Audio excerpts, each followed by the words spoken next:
Morning students, मैं Babita Rani, PGT English, government girls senior secondary school Murthal Adda Sonipat.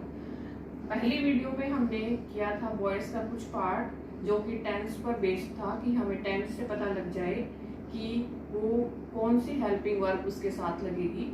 आज हम कुछ ऐसे सेंटेंसेस लेंगे जिनमें मॉडल्स आते हैं, जिनमें जो है इम्पेरेटिव सेंटेंसेस होते हैं जो सब्जेक्ट के बिना होते हैं, और कुछ ऐसे सेंटेंसेस जिनके साथ जो वर्ब के साथ जो है वहाँ पर बाय नहीं लगता है। तो सबसे पहले देखो, कहीं पर भी किसी भी एक्टिव जो है सेंटेंस के अंदर जब मॉडल आ जाता है, जैसे मे है, माइट है, कैन है, कुड है, शैल है, शुड है, तो वो मॉडल जो है जब पैसिव में चेंज होगा वो सेंटेंस, तो उस मॉडल के साथ जो मॉडल पहले दिया होगा हमें सेंटेंस के अंदर उस सेंटेंस के मॉडल के साथ ही जब हम ऑब्जेक्ट को पहले लाएंगे उसके पीछे मॉडल फॉलो करेगा, और मॉडल के साथ बी लगा करके हमने वर्ब की थर्ड फॉर्म लगानी है। जब तक बी नहीं लगता है तब तक वर्ब की थर्ड फॉर्म नहीं लगती है। नेक्स्ट है, जैसे ये है, हमने एग्जाम्पल के लिए लेते हैं, मे आई हेल्प द पुअर, ये इंटेरोगेटिव सेंटेंस है। तो इंटेरोगेटिव में हमें जो इंटेरोगेटिव के लिए जो भी मॉडल लगा हुआ है उसको शुरू में ही लिखना है।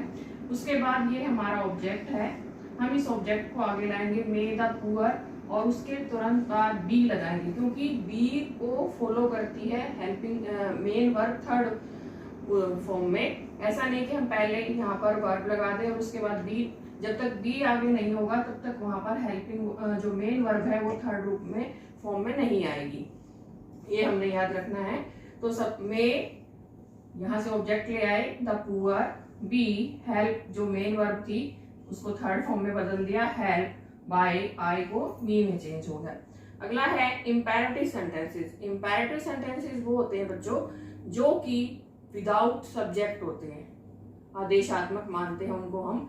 तो इस इम्पेरेटिव सेंटेंसेस को हम लेट से भी बना सकते हैं, और you are requested, you are ordered. ये रिक्वेस्टेड और ऑर्डर जो है हमें जैसे सेंटेंस की सेंस समझ में आती है कि अगर प्लीज दे रखा है तो वो हमारे लिए रिक्वेस्ट है, और एट वंस दे रखा है तो वो हमारे लिए क्या है, ऑर्डर है। तो वहां हमें सेंटेंस को देखना है कि ये जो है किस सेंस में हमें दिया गया है, उसी के अनुसार हम यू आर कमांडेड, अगर कहीं ऑफिसर है कोई आर्मी में तो वो कमांड करेगा, तो यू आर कमांडेड, तो इस तरह से हमें यूज करना है। अब देखो यहाँ पर जैसे open the door, open the door इसमें कुछ भी नहीं है पीछे, तो इसको हम लेट से भी लिखेंगे, let the door be open. तो इसको कैसे करना है, लेट पहले ले आएंगे क्योंकि हमारे पास पीछे कोई शुरू में कोई सब्जेक्ट नहीं था, तो इसको शुरू करेंगे लेट से।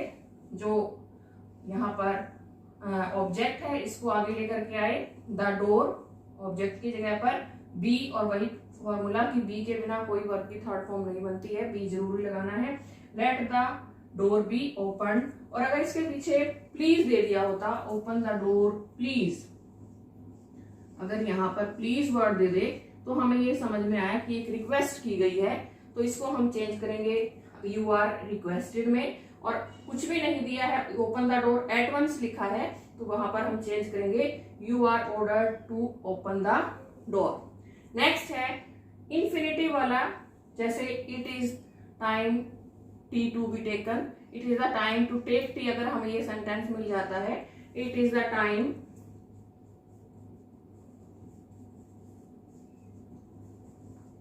टू टेक टी, तो ये टू इंफिनिटिव वाला है, टू के बाद, तो इसको हम कैसे चेंज करेंगे, यूं का यूं रखेंगे इसको, यहां से इट इज द टाइम से लेकर के फिर हमारा जो ऑब्जेक्ट है टी, फिर टू, और वही बी लगाना है, और थर्ड फॉर्म बनानी है हमें to be, it is the time tea to be taken.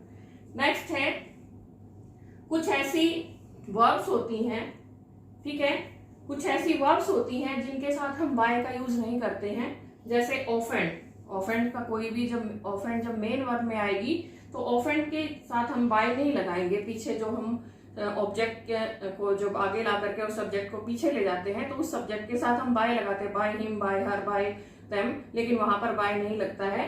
तो इसके साथ हम क्या यूज करते हैं, जैसे ऑफेंड के साथ विद का यूज करते हैं, शॉप के साथ एट का यूज करेंगे, कंटेन के साथ इन का यूज करेंगे, इंटरेस्ट के साथ इन का यूज करेंगे। एक सेंटेंस जैसे this pot contains milk, this pot contains milk, तो milk is contain by this pot नहीं होता, बाय मतलब उसने उसको ऐसे नहीं लिया हुआ, वो उस मिल्क जो है उस पॉट के अंदर है, तो इसीलिए उस वहां पर हम लिखेंगे milk is contain in this pot. तो उम्मीद है ये आपको समझ में आ गए होंगे। तो अब इनकी जो है आपको एक्सरसाइज करनी है, अपने घर पर 10 सेंटेंसेस करने। Thank you, have a nice day.